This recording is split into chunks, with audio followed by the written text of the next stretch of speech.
লন্ডনের বাজারে রীতিমতো ঝড় তুলেছে চীনের এক রহস্যময় পুতুল। আলিবাবার অনলাইন শপিং উৎসবে লাইভ শুরু হতেই মুহূর্তের মধ্যে শেষ হয়ে যায় পপ মার্টের লাবুব ডল।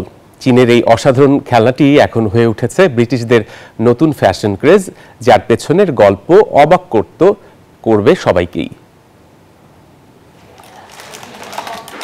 বাক্সের ভেতর কি আছে তা কেউ জানে না, আর এই রহস্যই যেন ব্রিটিশদের আরও বেশি টেনেছে।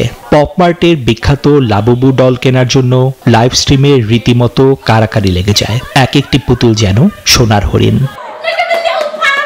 ওদের স্বপ্ন পূরণে পাশে থাকতে পেরে আমরা গর্বিত। এই উন্মাদনাকে কাজে লাগিয়েছে চীনা ই কমার্স জায়ান্ট আলিবাবা। জনপ্রিয় ব্রিটিশ ইনফ্লুয়েন্সারদের সাথে নিয়ে আয়োজন করে লাইভ শপিং এর। ফলাফলও অবিশ্বাস্য। মাত্র এক মাসেই যুক্তরাজ্যে এই পুতুলের বিক্রি বেড়েছে ১৫০০% বেশি। সাধারণ খেলনা থেকে এটি এখন পরিণত হয়েছে ফ্যাশন আইকনে।